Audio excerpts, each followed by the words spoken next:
So welcome to our AMA, our Ask Me Anything with JY Aubone, one of my favorite young coaches who is doing just some tremendous work based in the Atlanta area, but JY works with kids all over the world and is the former traveling coach of Riley Opelka. And when JY came on the podcast last year, he was still working with Riley. Has since had a baby, and well, he didn't have a baby. His wife had a baby and decided to give up the world of traveling coach to stay closer to home, but is continuing to work remotely with players all over the place. And I know many of the Parenting Aces community have reached out to you, JY, for advice and advisement and consultation and all of that. And so I'm thrilled to have you here to answer some questions that have been coming in. So before we get going, I want to just give you the opportunity to fill in the blanks, to introduce yourself and tell the Parenting Aces community a little bit more about what you're doing currently, and then we'll jump right in with questions. Okay, great. Thanks. You already covered a lot, so thank you for having me on there. I guess I'll fill in the blank with just a quick background of me, just to show it's not just coaching. I played on the tour as well, 4 years. I got to 400 in the world in singles. I quit tennis multiple times. One time, right after college, I went into finance, worked for 2 years, went into the corporate world, went back to tennis. I've been at country club tennis, junior tennis, high performance junior tennis, pros. I'm fortunate to have a successful junior career. I was top 5 in the country, I think in all divisions, at least top 10. Went to Florida State. Now I'm working. Most of my players are remote, but and a few players in person. And with the big basis of, it's more of, I need to watch your matches. So let's record your matches. If I'm not watching you play, I'm taking your word for it about what happened in the match. And if you were so good at analyzing what you were doing in your matches, then you wouldn't need me in the first place, because you'd be able to self-correct. So, I've learned that I need to watch matches more than ever. I didn't do that when I first started coaching juniors. When I first got off tour, right? I did what everybody else did. And here I am now. So some players I work with remotely. There's a player in Israel, player in California, some players locally, some players in Arkansas. Just so technology has definitely made things a lot more fun, I would say. They've added to it a lot. Sure. Well, let's jump right in, because I did get some questions emailed to me. So I want to start with those. And again, those of you here on the Zoom with us, if you have questions for JY, please go ahead and type them in the chat and I will see them and we'll read them out loud and get them answered for you. So I'm going to start with the first question, and it has to do with working on your game in practice sets and tournament matches versus playing to win at all costs. So the parent says, some people are of the opinion that in tournament matches, you should not be working on different parts of your game and just doing any strategy that gives you the best chance of winning. Maybe the pitfalls of this mindset is that the player may play the same game style at 12 as they do at 16 years old. I think you have to be prepared to sacrifice some short-term wins to get gains in different parts of your game later on. Other people may view this player as really stubborn, not implementing the game style that is going to give them the best chance to win that match. In the 12s and 14s, coming to the net is basically a losing strategy. However, if you never work on this part of the game in matches, it could be a missing piece in the later age groups. What are your thoughts on that, JY? It's a great question. I'll say that probably a little too much, because so many of these questions are great. But it comes down to, first, what's the goal? What is the goal? Is the goal really to win in 12s? If that's your only goal and you're quitting tennis at 12 and under, then okay, all right, go for it, right? But if you're trying to play 16s, 18s, maybe even some collegiate tennis, maybe even pro as well, you have to think ahead and see, well, what are the game styles they're using then versus what they're using in the 12s? And it's very different. So at some point, you have to start preparing for that. And if you only wait until you start losing, the problem is then the kid's ego gets in the way, their insecurities get in the way, they're too afraid to lose because they're too used to winning. And to get them to do something different is very difficult. So you have to find a balance between first teaching the kid what their game style is, what their strengths and weaknesses are, learning how to use that, but then also if you're simply just trying to also make good decisions, and I think this is where the win at all costs can be very detrimental is, for example, for moving up to 12s, 14s, and 16s, any ball that's a little high, kids move back on already to let it drop and not hit it above their head. As you get older, as long as those balls are soft enough, you need to step up inside the court and take it on the rise and be aggressive. So you have to start developing that, and that's just the right decision. It becomes the wrong decision by letting it bounce and moving back to defense. So, and then the other part is the match play skill, just learning how to, you're doing something well, you keep doing it, something's not working, you have to try to figure out a way out of it. So the hard part does become balancing that. Do you do it only in practice? Do you do it only in tournaments? I think it's just a mix of both. Not every tournament has to be won. And that's also where I think for a lot of parents, where losing, for not a lot of parents, but losing, it doesn't have to be failure. Losing doesn't have to be bad. You can lose and get better, and you can win and get worse. So if you win the wrong way, pushing, slicing, drop shotting, cheating, right? Then you're developing bad habits. And there's a point where muscle memory gets so strong that it's hard to change that stuff. So you can lose and get better by just trying to make good decisions. It's a short ball in the backhand. It's there to go down the line. You go for it. And that's it. And you make it or miss it. It's the right decision. Whether you miss it or not, it's still the right decision. And that's where coaches and parents need to reinforce that. Like, no, that was the right thing. It's not just, well, you missed it. Well, you should have gone cross court. So it's a difficult balance. And that's where I think playing a lot of practice matches is so important for this, and coaching them through the practice matches, because that's where you get the reps to recognize these decisions. You go through a lot more failure in practice than waiting to the tournaments to try to get those reps in. And so the practice matches are so important to get some of that fear out as to what the good decisions are, what the bad decisions are, what your game style is, how you want to play and handle all that. So I feel like this is such valuable information, JY, that a lot of coaches fail to share with parents, that, the difference between losing and learning versus winning at all costs and doing harm to your game and your overall development. And it's a lesson that I wish I had learned earlier in my son's junior development, but a lot of coaches don't talk about that with the parents. And so parents who don't come from a tennis background or don't come from a sports background may not understand that it's not like team sports where it's win, win, win, win, win, that this is a long journey, and that there are lessons to be learned through losing matches, but playing the way that you're being taught to play for the long haul.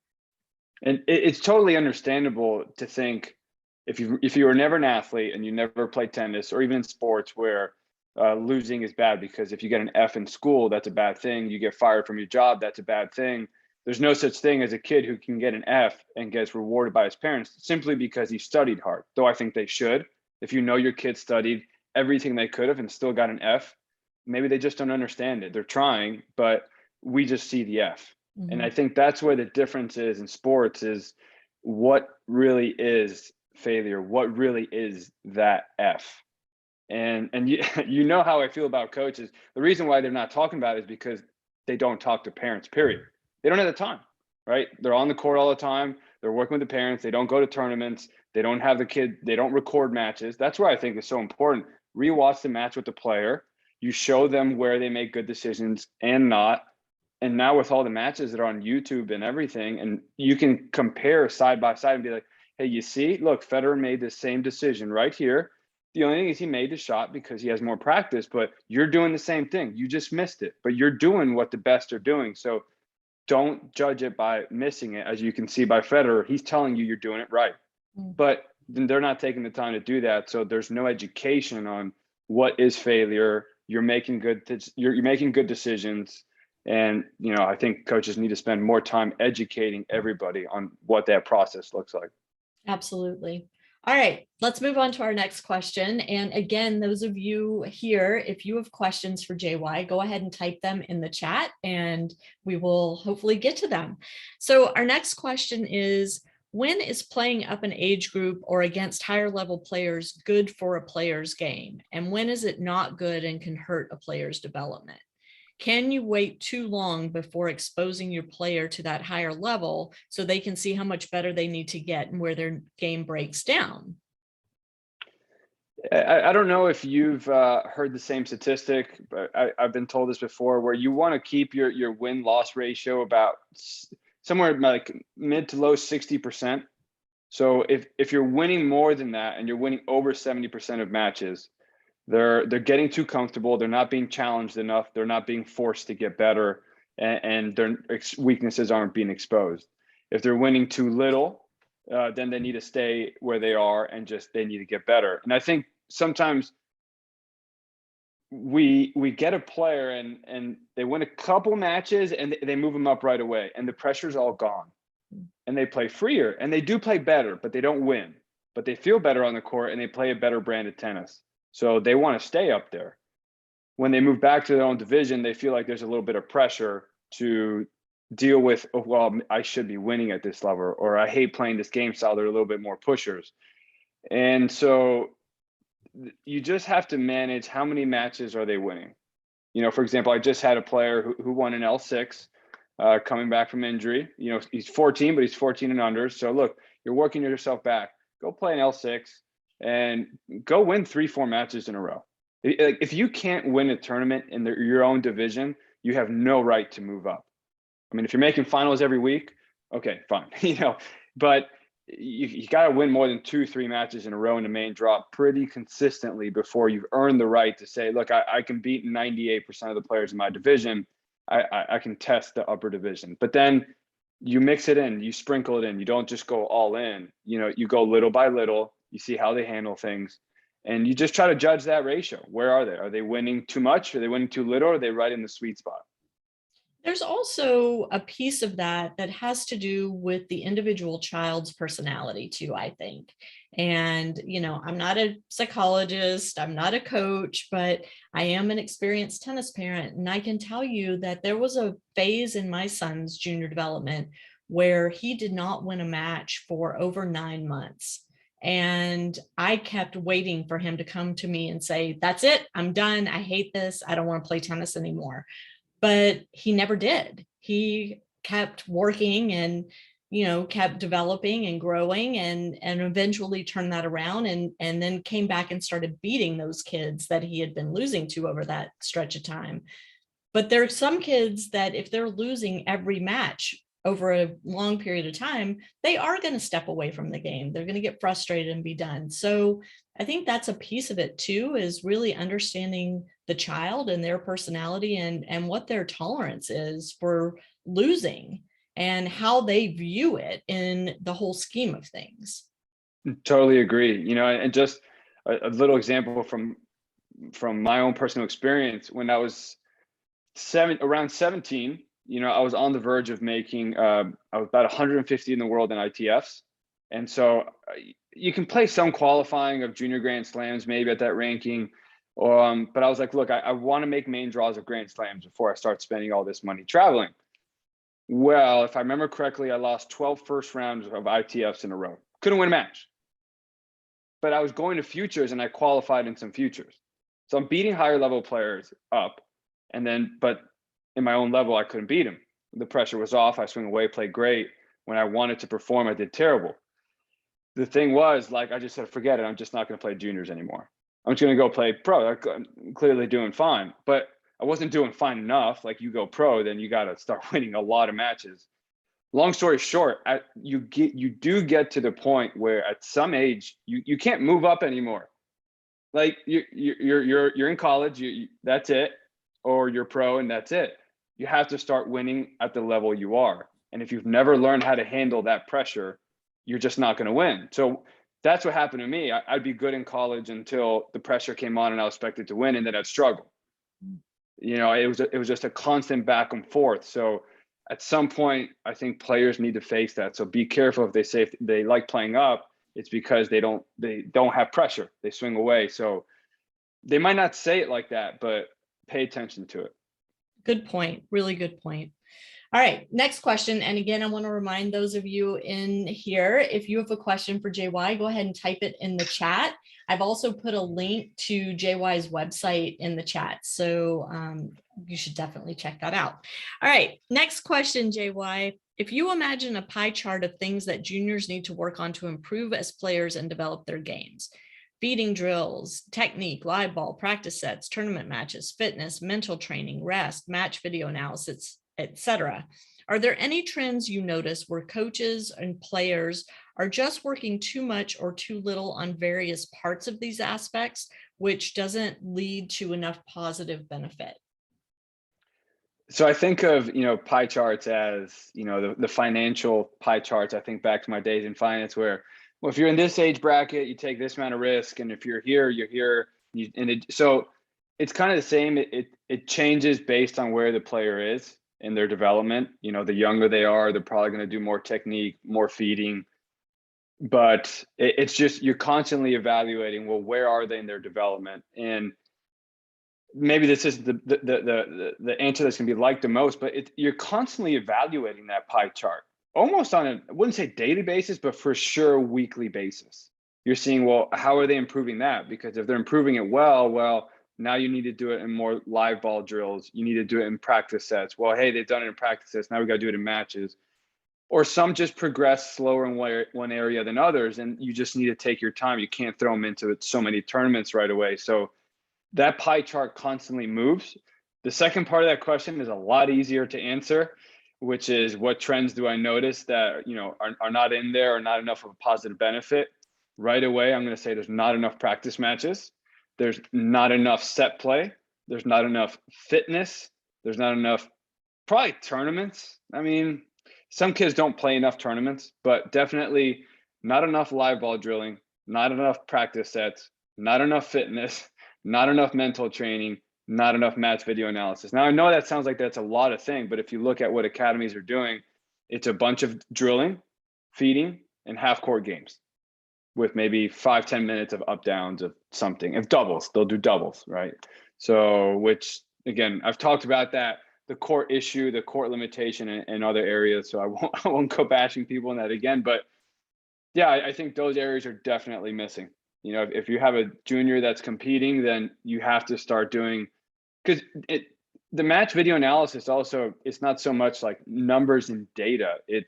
To me, it's just you're learning to develop match play skills. So the way you do that is by watching yourself play. What's going well, what's not. How are they handling their attitude? Look at the moments. So I don't think that's really being done at all. And, fitness, not enough for sure. There's a part where fitness actually makes the game easier. If you're stronger in your legs, it's easier to run a ball down, control your steps, hit an open stance forehand, recover, and move back. And especially, kids play 2 matches in one day. And most kids are only doing like an hour and a half clinic per day. Well, that's 1 match. So if you play 2 a day, and then if you sign up for doubles, now you're playing 3 matches a day, you're not in shape to play 2-3 days in a row of that. It's impossible. And I know that there's limited time in kids' lives, but you know what? If your goal is to be a really, really high level tennis player, yeah, you're going to be doing homework at 10:30, 11 o'clock at night. That's just the way it is, or in the car on the way to practice. You just kind of learn to accept that life. But yeah, the one thing, so there's an overabundance of feeding drills, technique, and clinics. Got it. All right. Moving on to our next question. This parent says, Lisa has clearly communicated to all of us that junior tennis development is a long journey. As parents, we should primarily support our children's enthusiasm and joy in the sport, and that there's a place for every kind of tennis player, elite, college at all levels, recreational. Given all of that, at what age or stage, since kids mature at different rates, do coaches and parents know which path the child is on? What differentiates a child who is heading for high-level college competition versus a more modest team versus recreational? What are we looking for in terms of the child's interest level, ability, potential, drive, etc.? So Loaded question. loaded question. I'll do my best here, where I think that decision process starts to happen in between the ages of 11 to 14, more 12 to 14, because at first tennis is fun. You know, they'll play 70 hours a day. You know, you have to drag them off the court when they really love tennis. But then as they get older, things get more difficult. They work harder. They have to run more. They have more schoolwork. There's a lot more things in their life. And you just have to pay attention to them. Pay attention to the look on their face after practice. Are you still do you still have to pull them off the court when they're, you know, they've already played for 2.5 hours? Are they asking you to play all the time, or are they never setting up any more hits with their friends anymore? What all these things, do they watch tennis at all? Or as soon as tennis is done, like, you'll never hear them talk about it. Right? These are little things that happen on a daily basis that a parent starts to see pattern changes, sometimes for the good, sometimes for the worse.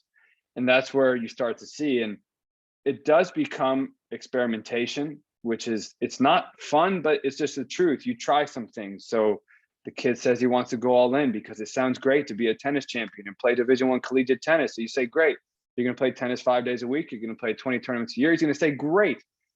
And then they start doing it. And then they might say, well, they're not going to say it, because no kid wants to say, I don't like this, you know, unless it gets bad. But you're just going to start to see that look on their face change, and it's not the same. And we just have to be able to be careful with, is that look on their face changing because they're finally starting to lose and they don't want to power through it. And we actually have to push them through. We have to grab them by the t-shirt and say they don't want to go to practice, and say, no, you committed to this sport. You don't want to go out there for the wrong reasons. You're afraid to lose. Go out there and you're practicing and you're doing it again and again, because you know deep inside that they're quitting. And so you have to push them through, knowing that in the longer term it's the best thing for them. And there's going to be days where maybe you push them through and it was the wrong thing to do. Maybe that was them being really truthful, and then that, hey, maybe they should cut back on tennis. But you don't know until you push them, and you don't know until they try to overcome that barrier. And that's a difficult part. I do know one of the things that, you know, one of the trends I do see, and Lisa, I wonder if you've seen this as well, which is I don't see many kids burning out and being overworked from tennis. What I do see happen is the stress of the winning and losing and the UTR starts to weigh on them. And that becomes more of a reason to not play anymore.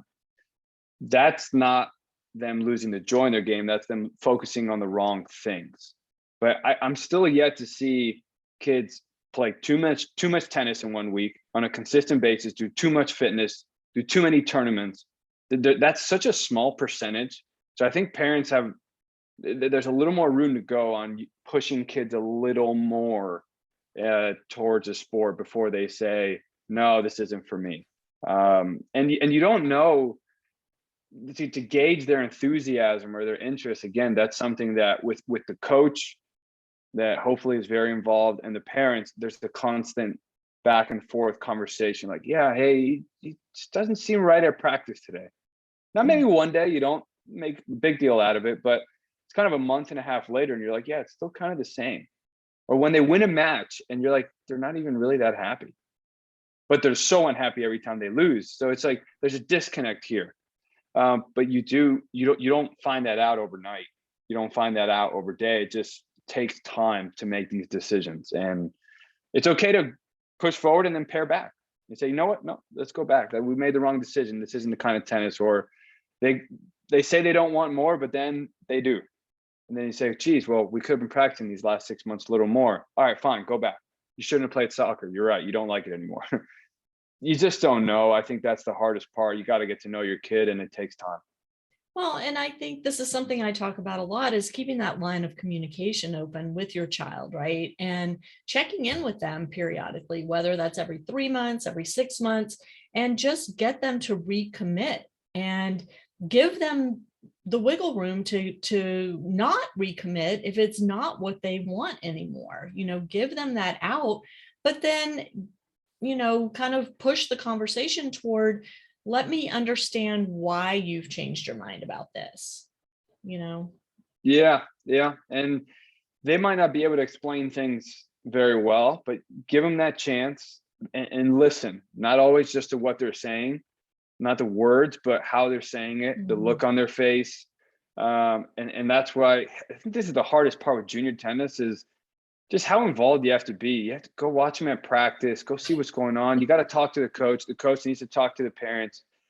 So much goes into all these things to make one decision, and that's why I think coaches need to be more involved. I think to help the parents deal with this, because if you're a parent and you never played junior tennis or any kind of tennis, you're not quite sure when to push them, especially if they weren't an athlete, and you just did your schooling, you got a job, and that's totally fine. But I mean to say where a coach really needs to get involved there and educate them on the process and say, no, no, no, Johnny's coming to practice today. No, don't let him stay home. I know what he's saying. I know he's going to hate me today, but I'm asking you, please bring him to practice today. It's going to be the wrong thing. Or, hey, he's got to play this tournament. I know he's saying he doesn't want to play it. He's saying it out of fear and for the wrong reasons. I know this child. I've been with him 3 years. Trust me, please. Just let it happen. If it goes bad, it's on me. But yeah, I think coaches need to be more involved in there. Yeah, I love that. All right, couple more questions have come in. First is, what should the ratio of court time to fitness time be? What age? What level? That's the. I'd say if you're doing fitness at least 3 days a week, doesn't have to be a lot. For someone new, even just doing 15, 20 minutes of body weight work, Mhm. and that's more than most kids in the country. Think of all the kids just playing video games. So even 15, 20 minutes a day, you do that 3 days a week, you can get a lot stronger doing body weights. And I And wanted, then let me just throw out there, I've been sorry to interrupt you, but no, good. we recently have done 2 different podcasts with Dean Hollingworth, who is a fitness specialist up in Canada. And if you haven't watched those podcasts, and I say watched because they are video podcasts, and he actually demonstrates a lot of different fitness activities that kids should be doing, specific exercises, stretches, etc. I highly recommend that you check those out, because he shares your mindset, JY, that more isn't necessarily better. It's just got to be using your time efficiently and effectively. Yeah, I mean, if you're a kid that goes to school and then you go play tennis and you still have homework, okay, look, if a pro player, a collegiate player, they're doing an hour of fitness basically 5 days a week, but then they're also doing 2.5 hours of tennis 6 days a week, at least. Kids probably don't have that much time. So it does become, how much time do you have, and just make the most of it. So, if you're playing tennis 5 days a week, you're doing more than a lot of kids. You do fitness 3 days a week, even for 15 minutes a day, you're doing way more than most kids. Most kids just play tennis and they don't do anything until they're 15, 16. So if you start doing some fitness at 12, 13, even 10, you can start at 10 doing a lot of body weight stuff.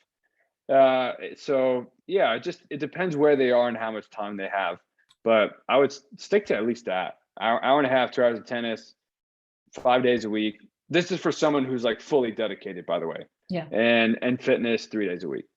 And kind of my mantra around that was always, some is better than none, and more is not necessarily better than less. So you got to find the balance. Yes, absolutely. Okay, another question just came in. What should be the balance between putting kids in tournaments that they will win versus putting them in matches, tournaments that will challenge them? And then how do you find good hitting partners at their levels to practice with? Well, putting them in tournaments to win, I don't want to knock the question down, but I just don't like the way it's worded. Okay. A kid wants to win every tournament they play, every match. And so, I don't want to say, okay, we're putting in a tournament this week because we think you can win it. Because what if they don't win it? Did they fail? So I want to be careful with that, because even if it was a tournament that they were supposed to win and they felt all this pressure for the first time in their life and they really tried their best and they tried to learn from it, they might go out first round. But if it's an experience they learn from, then I think it was totally worth it to play that tournament. So yeah, you just play them wherever they can get better and wherever they are in the process. Even if you're playing a tournament where you're seeded 1, if you do it at the right time, where you say, look, just understand how to manage the matches. If you're up 5-0, why don't you work on serve and volley for a game? And then if it gets to 5-2 or 5-3, just play your normal game and learn how to manage that. If they can't do that, if they can only play one way, well, then their maturity on the court and self-awareness and self-confidence still needs to grow. So, like I said, the 60% rule, I think, is a great one. Is your child winning 60, 65% of matches? If they're not, then know where they are on that scale and put them in tournaments appropriately. So what was the second part of that question? It was about finding a hitting partner. What's the best way to go about finding a hitting partner at their level? Local tournaments is usually the best. They play someone right away, as long as there wasn't any kind of cheating scandals or parents yelling at each other. If they have a great match, just go up to the other parent, be like, hey, that was a great match. That's how I found a lot of my hitting partners when I was younger, and we became friends. Our parents would chat after the match, and then we just exchanged phone numbers, and that was it. Local drills, the drills, everyone's doing drills. Just go around, ask people. UTR, the website, I don't know if you have to have the paid subscription, but they have something where you can message other people within the platform. So you can find local players and then just send them a message. Usually that account's managed by the parent, so they'll get that. That's another way to do it. So, and then just go from there. Great suggestions. You can ask other coaches too. So be like, hey, look, we're looking for some practice partners. Do you have any parents or players that you think that we should reach out to? Yeah, good suggestions. So those are all the questions that have been sent to me and have been posted in the chat. So I want to just open it up to those of you here in the Zoom. If you have additional questions, if you want to either type them in the chat or unmute and ask them yourself, I want to invite you to do that now. We'll see if anybody is brave enough to come up and ask a question. JY won't bite, I promise. No, I'll be honest, but I won't bite. Anyone? Hey, JY. Hey, so I had asked the last question there. So yeah, I probably worded the question because I wanted to get it to Lisa pretty quick. Sure. I think the question was more about making sure that they're building confidence, right? In that, you don't, because again, like you said, like nobody likes to lose, 6-0, 6-0, multiple times. And so like that balance between pushing them versus, putting them at, I don't say where they're going to win, but where they have a better chance to win, Yeah, I would just go by that 60-65% rule. So, if they're only winning 50% of their matches or a little bit less, you can't move them up. Move them to this, or keep them at the same level. If not, move them down. Even if they've been playing level 5s and level 4s, just go play level 6, level 7. It doesn't matter. Just anything to remind them, like, hey, you're a good tennis player. You're fine. So you just try to manage that balance, and also when the time is right, depending on what their age. I mean, I have one kid that I work with now that he's been winning probably more than 60% of his matches, but he's also trying to make a push to get into bigger tournaments. So we also are saying, okay, let's kind of stay here a little bit more, because to give you the opportunity to play tournaments that you haven't had. And this player's a little older, so they're at that stage where, okay, let's not mess with things now. Let's keep rolling and just see where we can take this, because those bigger tournaments will provide the players also that can challenge them more. Another way to do it too is, for example, when you move up divisions, don't just go to like a level 4 or level 5. You can go to level, if you're moving up to 14 and under, just play level 7 in the division up. You don't have to play the same. So that's the thing. Sometimes I hate some of my answers because they're not very clear cut, but that's just the truth. You're always looking at it consistently, seeing where the player is with their confidence, seeing where they are with their game, and trying to make a decision that what you think is best for their long-term development. And we're going to make mistakes. You're going to make a scheduled mistake, and you're going to schedule them a tournament and it turned out to be wrong. But that's okay. I mean, even, that's why it's, we're not perfect. And I think it's also better when the player understands that, hey, we're not perfect either. So that gives him a reason, hey, we're all going to make mistakes. We're just all going to learn from it. So. Andrew, I hope that answered better for you. Do you have a Yeah. follow-up? No, well, I was going to ask a different question if I can. Go ahead. You mentioned, kind of fitness training and on-court training. Do you set aside time, and if you have suggestions for kind of mindset training or kind of strategy training as well? And I apologize, I joined late. So if you covered this earlier in the podcast, I apologize. We didn't go so very specific into it. So it's one of the things where I think mindset training should be part of what the coach is coaching during practice. How to think, how to go about it. Even if they're hitting down the center, you're coaching them with a mindset. Okay, what are you working on something? What's your energy? What's your attitude? You can still coach the mindset, in drills. Also, this is where having practice matches that are coached by a coach, that a coach is there guiding them through the entire practice set. When they have a bad reaction, the coach talks to them right there, talks them through it. Lisa, you mentioned before that you're not a psychologist, but I feel like if you're a tennis parent or a tennis coach, you have to have a real big understanding of child behavior and human behavior, because there's just trends that players have when they start reacting certain ways, and it affects their decisions, and it's very patterned. And a lot of people they're just very similar. So that's where a coach can talk them through, hey, no, in this moment you do this moment you do that. Hey, no, go back here. Or you ask them a lot in practice sets. Hey, why'd you make that decision? It's 30-40. Why'd you decide to go backhand down the line on the run winner? And just have them talk it out, so that's where you're working on the strategy, where, I said earlier, that was one of the things I don't think is done enough, where practice matches are not being coached. So there's too much structured drills. There's not enough practice matches where a coach can help them with their strategy and mindset. Awesome. Thank you for that. We've got a couple more questions that have come in, so I'm going to go ahead and read those to you. First, from Kiki, are tennis academies helpful, and in what ways, and specifically for high school kids? There's a place for them.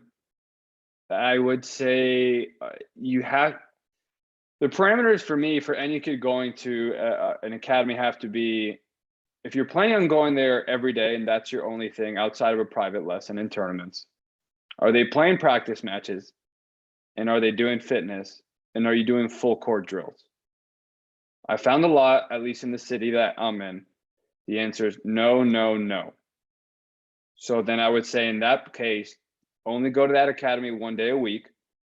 You do develop skills that are relevant to tennis matches, and you can make friends, which the social part is a very important part for kids. So it cannot be ignored.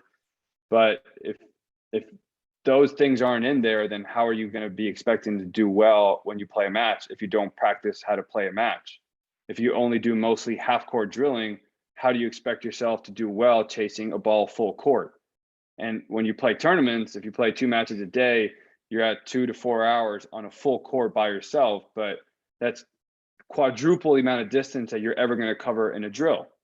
So if they're not doing full court drills, and you're not doing full court baseline points and full court practices, that's a very inefficient program. So I would say that academy don't go to. I've heard from other academies that they say they do practice matches at least once or twice a week. They do fitness, and it's not a homeschool program either.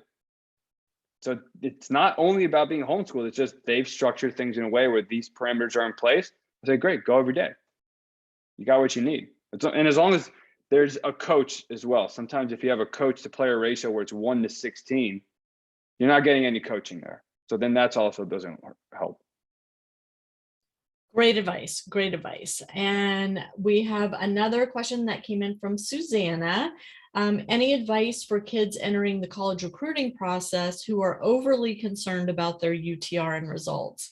Oh my gosh, I'm so glad you asked this, Susanna, because I just had a very long conversation with somebody who is in the tennis rating and ranking and data space. And we had this whole long conversation about how we misuse ratings and rankings in junior tennis and the education that needs to go out to parents and junior coaches and players about how to appropriately use ratings and rankings to help kids reach their full potential. So JY, I'm super interested in how you're going to answer this one.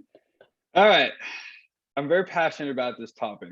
So I want to be careful with my words because sometimes I can go off. There's some stuff We're all on my friends website. here. We're all friends here. I mean this from a place of care. So the UTR system cannot be gamed.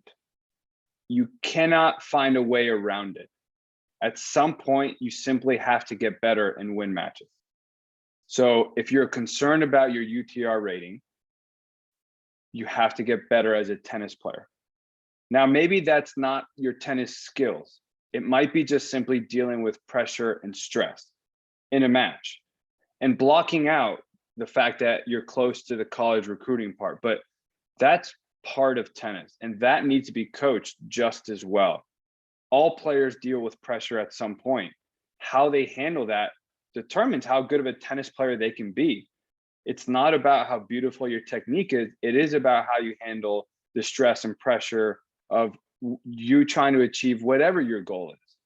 So, and from what I've seen, you can't just somehow play this one tournament and get your UTR to jump by 2 points and get recruited in a month. And then you finally sign a college national letter of intent and your UTR rating goes down, but it's all right. You got it done. It just doesn't work that way.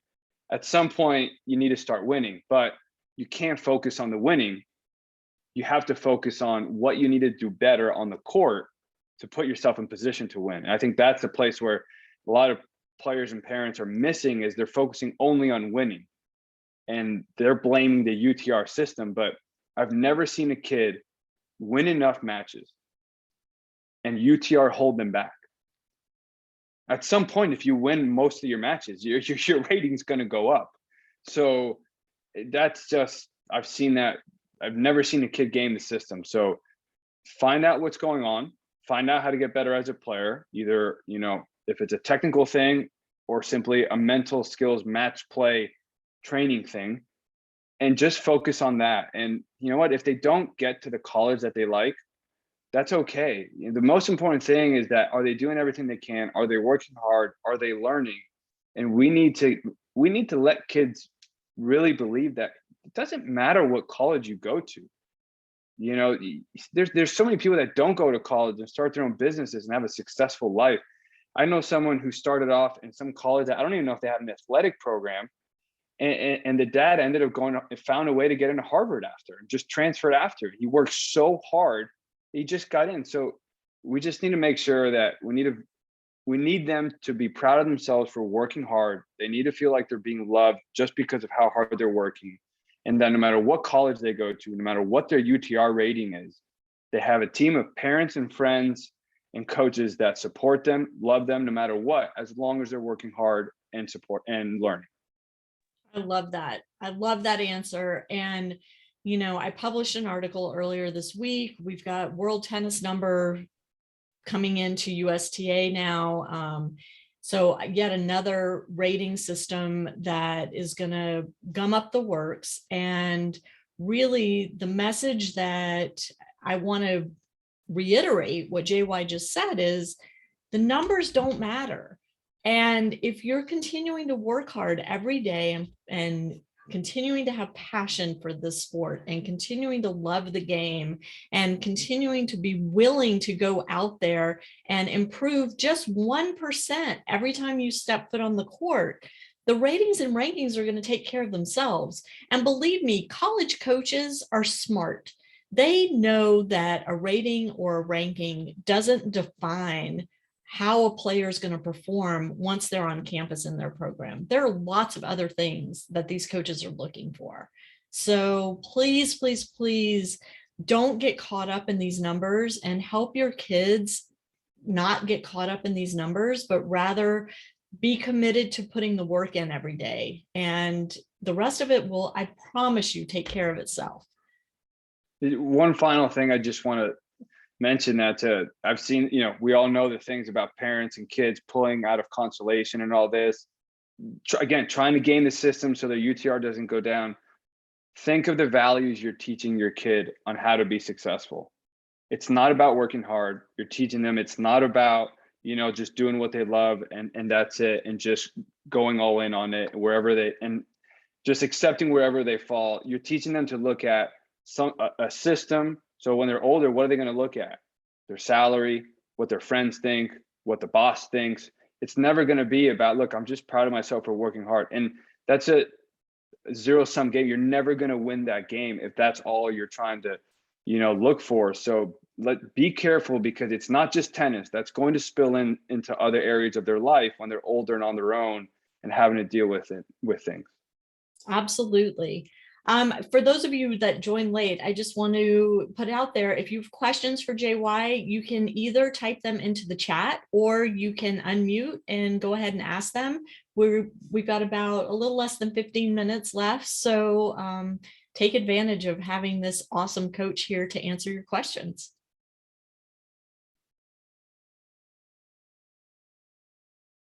All right, don't be shy, folks. Come on. I know y'all have questions for JY. Please JY, ask more about the UTR thing. That's just something that, well, so I'm going to ask because, and I when we talked earlier this week, I threw this out at you about World Tennis Number, which is the ITF's new rating system that a couple different USTA sections, I know specifically Southern section is doing some pilot tournaments, and I'm pretty sure Eastern section is as well, using WTN for selection and seeding.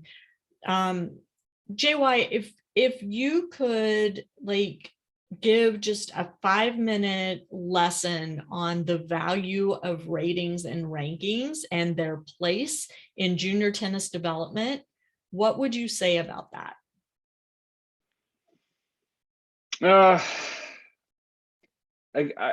I think it's fine to have rankings and ratings.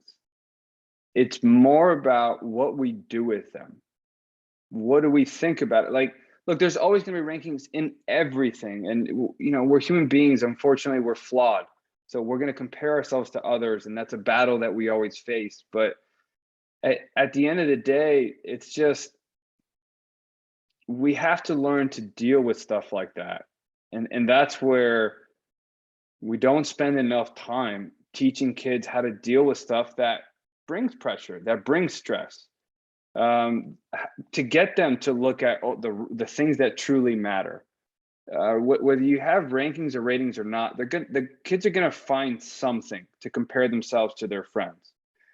And we need to shape that mindset and to saying, look, you can only control what you can control, which is what's in front of you and what's on the court, and that's it. If you're trying to control all these other things, you're never going to win because you don't have control over those things. And it's the same thing in life. You can do a great job on a project and somehow your boss didn't like it. What are you going to do? Try to convince your boss? You'll be fired pretty quickly if you start yelling that, hey, no, he's wrong, you're right. Or hey, you're better than the other coworkers, you should get a bigger raise. It's more about what we're teaching them in the long term, on how to view things and deal with things, because even if you get a certain ranking, there's people that may disagree with your ranking, even if it's the right ranking. I mean, you have people that, even the pros now, it's just like, well, is Rafa really number whatever? It's like, who cares? Just play, get better. People are always going to try to knock you down, and people are always, and you just have to deal with that. And yeah, just think about where you're teaching the kids, if you're looking too much at rankings. There were rankings when I was growing up. So it's not like this UTR thing is new. Like, this ranking was published. There was in Florida, it was published in this Florida monthly newsletter. It was like a paper, it was like a newspaper thing that we'd always get. rankings were there. We've been, so just because there's this rating that we can all see it, we could see it before. It's just, you still dealt with it. Well, when I was a kid, the rankings came out once a year. They were published once a year. You were sent the yearbook from USTA that showed the rankings of every age group, and that was it. And the only way that kids knew who was ranked higher than someone else during the course of the year was by beating them. And so we all talked about our indirect wins, right? Like so and so beat this kid last week, and I beat so and so this week. So now I have an indirect win over that other kid. That's going to boost me up in the ecosystem. That makes me a more valuable player because I have this indirect win. Now we've got the rankings and the ratings updated pretty much every freaking day. It's absurd. And we've all become so obsessed with those numbers to the detriment of our kids' development, I would say. And like JY was saying, there is a time and a place for ratings and rankings, but it's not to value yourself. Yeah, no, that's very well said. And I think just, yeah, I mean, you said it well. You said it as good as you can. So yeah, all right. Well, does anybody oh wait, we just got another question. Okay. As a parent who does not play tennis, how can I tell if my child is with the right coach? And if I think a different coach would be better, how do I have that conversation? oh man, that's tough because how do you know if they're the right coach? I mean, you got to start watching practice every day. You got to be there every day.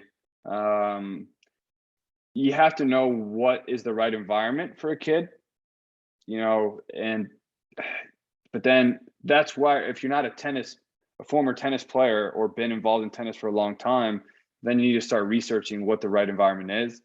I think the best thing is just look at your kid. You can kind of tell if they're having fun, even on a day where maybe they weren't happy with how well they played. You just know if like they really want to be there with that coach or not. And look, there is a point. At what point? Who knows? But no. I mean, there is a point where you do have to say, okay, my kid's been with this coach for 4 years. He's 14 years old. He still can't win 2 matches in a row. Okay, you need to change. There is a point, but if they're 7 years old and it's been 6 months, then okay, you need to have some experience in tennis or done some research. If that coach is only doing, technically based work and the kid never moves a little bit and he just feeds them in place and they play, around the world every time they're there. Okay. And your kid said he wants to play tournaments, probably the wrong coach. Right. So you just have to really get involved before you change coaches and be careful going back and forth, because then they never actually really learn anything from either coach. By the time they learn it, they move on to somebody else. There's just information overload. Well, and also I want to just add to that. Sometimes your child has a connection with a coach on a personal level when maybe that coach isn't the right tennis teacher for your child. And that's really complicated. And I went through that a couple times with my son. And luckily, the coach himself said to me, I've taught him everything I know how to teach him. You need to find somebody else because his goals are such that I can't help him get there. And so I really appreciated that honesty from the coach, but not every coach is going to tell you that. So that's also a fine line of, your kid really has a connection with this person.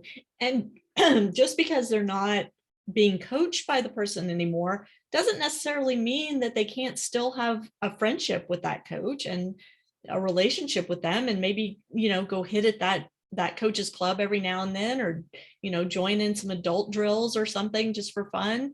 So, it's a brutal conversation to have. I will tell you, there's no easy way to do it, but you have to be direct and just get it done and make the move, and don't burn bridges, because tennis is such a small little world. Everybody knows everybody, and you don't want to be the person that is getting bad mouthed among the coaches, right? You want to have an upfront, honest conversation and be kind and be direct with the coach if you're ending a relationship.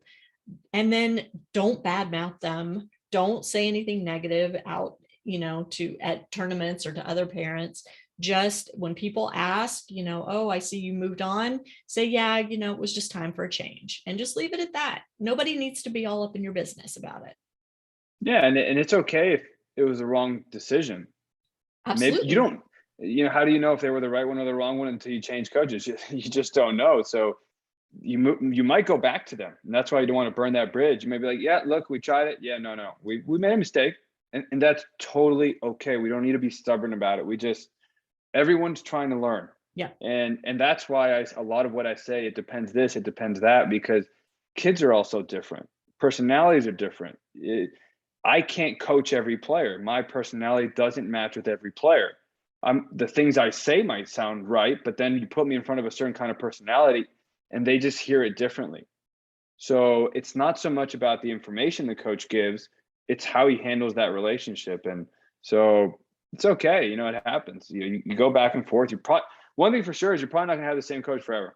There's Right. probably like a 99% chance you're going to change coaches or try somebody else at some point. Totally okay if you go back. For sure. For sure. All right. We've got 2 more questions, and then we're going to have to let JY go and spend some time with his baby. Bath time. Yeah. Oh, good. All right. It was always my favorite. All right. Just curious, is there an effective way of getting my junior tennis player into junior pros? I'm not sure what junior pros means, without breaking parents' pockets. What is the secret for this achievement? Sadia, do you want to unmute and clarify what you mean by junior pros? Yeah. Hi, everyone. Sorry I'm late. Thanks for having this session. Basically wanted to know, my daughter plays national junior tennis, but I've been going to different sessions, different academies, different groups. She's been in different tournaments, but I'm trying to find out how, like, for example, let's just use USTA. How do they go about choosing a particular player or junior player to be selected to become into the junior pros, effectively into WTA? Does that make sense? Like, look what happened with Naomi Osaka. They didn't know she was going to be that great of a player, so she ended up having to go to Japan. My daughter is mixed. I wouldn't want her to have to go to, say, UAE or to Pakistan because they saw the potential. So how do I get her into the pros from the USA perspective or USTA perspective? Thank you so much. A great question. And the tough part is you cannot control getting them noticed by the USTA. Yes, at some point, if they win enough matches, they're going to get noticed. But whether they want to take them on and give them training and everything, you just don't have full control, because who knows if they're full or not. Like you said, they can make mistakes and misjudge a player, because one of the things that's really hard about junior tennis is you don't know how they're going to handle stress and pressure and traveling. I think playing tournaments worldwide is completely different than playing local tournaments. So you just don't know how that personality is going to handle that. So I would just focus on, if you can reach out to them, establish relationships with them, and send them an email and say, hey, just want to introduce myself without putting pressure on them. They're great people. I've worked for them. So, they want to help if they can, that's for sure. Whether they do all the time or not, they don't, but they try. And just control what you can control, which is putting your child in the best environment you can within the budget you have at the moment, and just going from there and doing the best you can. Trying to control something that you don't have full control over, it's going to be a frustrating process, because even if they do help at some point, it's probably going to feel too late anyway. It's like, oh, well, you could have done this a year ago. But so yeah, just control what you can control. Do everything you can to put your child in the best position to improve. Like I say improve, not win, improve, because You don't know how good they're going to end up being, even if we all think they're great, or maybe they outperform. Maybe they think, wow, geez, we got to do way more. They're doing great. And then you just do what you can, go from there, and, just keep learning along the journey. Like I said, maybe you'll miss an opportunity, and that's okay. You go back, you do what you can the next time, and, do the best you can. Thank you so much. That was an awesome answer. Thank you. Can I add also that Universal Tennis now has their Pro Tennis Tour events, and that's another way that she can kind of test her mettle against older players, more experienced players, high-level collegiate players, and, see where her game is developmentally. And maybe that will help, get her some attention too, if she's doing well in those events. And I said this earlier, but at some point, if they do improve enough, they're going to get noticed. Now, maybe not right away, but at some point. So just take care of the improvement part, get them fitter, stronger, better, technically sound, match play tough, mentally tough. And if you can do that, then something good will happen at some point. Perfect. All right. Last question. As junior and college tennis have de-emphasized doubles over time, what value does doubles have in overall player development? Well, overall, a lot, because there's a lot of relevant skills like serve and volley skills, which a lot. I don't think there's, if you want to throw something in the pie chart, actually, there's probably not enough volley work, and work on the front part of the court. So that's where doubles can help a lot. The problem that happens with doubles in juniors is it becomes more of a fun thing because they're usually playing with a buddy. So they're just having so much fun, they lose focus on improving.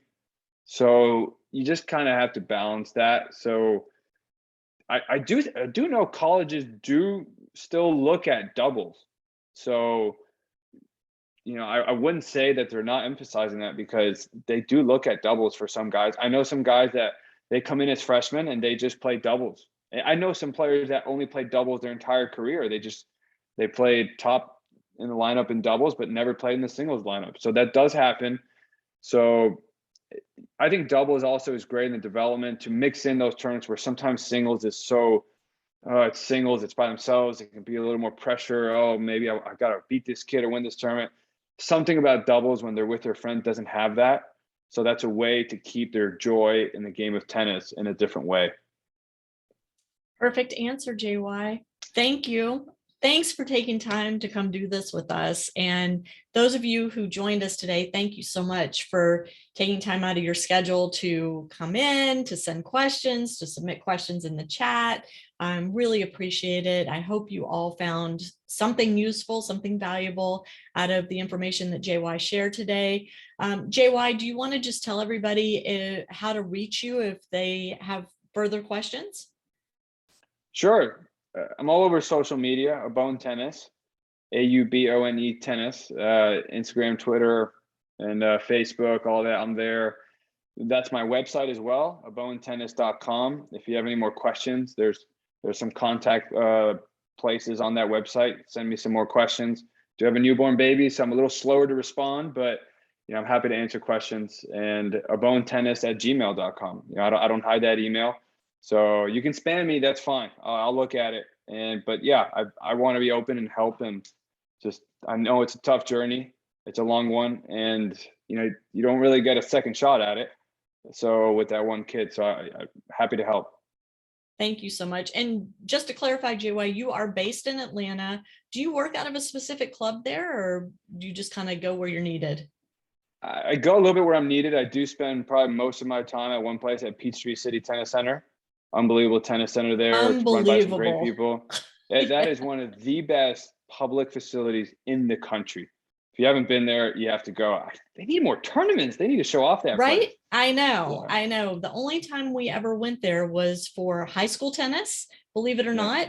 And I think my son played a couple tournaments there, and he did his whole junior tennis career living in Atlanta. So Yeah, it is beautiful there, but you are available for virtual coaching. And so everybody, please check out aubonetennis.com, JY's website, reach out to him if you have any other questions. And again, thanks for tuning in today. And thanks for being a premium member of Parenting Aces. Really appreciate all of you. JY, have a great night. Give that baby a squeeze for me, and I'll talk to you soon. Thank you, Lisa. Thanks, everyone.